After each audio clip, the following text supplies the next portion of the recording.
বন্ধুরা, তোমরা সবাই কেমন আছো? আশা করি ভালো আছো। আমাদের আজকের গল্পের নাম এক কাপ চা।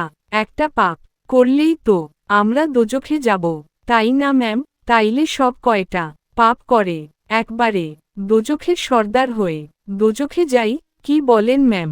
চট করে চোখ তুলে মেয়েটার দিকে তাকালো নৌসীন। তার জীবনে এমন কেস অনেক এসেছে।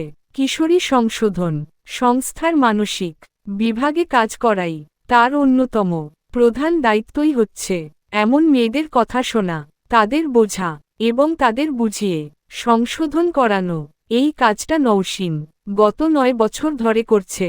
এরকম অদ্ভুত প্রশ্ন অবশ্য এই প্রথম। তার সামনে বসে থাকা মেয়েটিকে মেধাবী মনে হচ্ছে, কালো চোখে বুদ্ধির ছটা, হয়তো প্রথমবার হাত খুলে দেয়া হয়েছে। বারবার দুই হাতের কবজি ডলছে। চুলের রং মনে হয় কালো ছিল, গোসলের অভাবে হালকা বাদামি রং ধারণ করেছে। বয়স বড়জোর 17 কি 18। পরনে কয়েদিদের পাজামা আর কামিজ। তীক্ষ্ণ দৃষ্টিতে নৌসীনের চোখের দিকে তাকিয়ে আছে। এমন রোগী হ্যান্ডেল করার অভিজ্ঞতা নৌসীনের আছে। আস্তে করে চেয়ারে হেলান দিয়ে বলল, কথা খারাপ বলনি মীরা। যখন নিশ্চিত তখন রাজা হয়ে যাওয়াই ভালো। তবে কি পাপ পুণ্য? দোজখ বেহেস্ত তো মরে গেলে বেঁচে থাকতেও তো রাজা হয়েই বাঁচতে হবে, তাই না?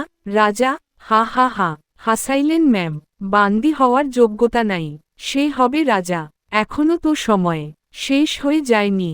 আমরা তো চেষ্টা করতেই পারি একটা ভালো জীবন পাওয়ার, তাই না? আমার ইচ্ছা করে না ভালো জীবন পাওয়ার। কি ইচ্ছা করে তোমার?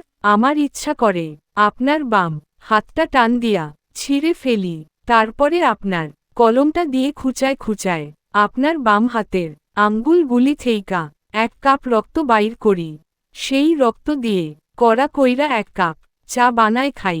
আপনার বাম হাতটা সুন্দর, আমার সুন্দর জিনিস দেখলে নষ্ট করে ফেলাইতে ইচ্ছা করে।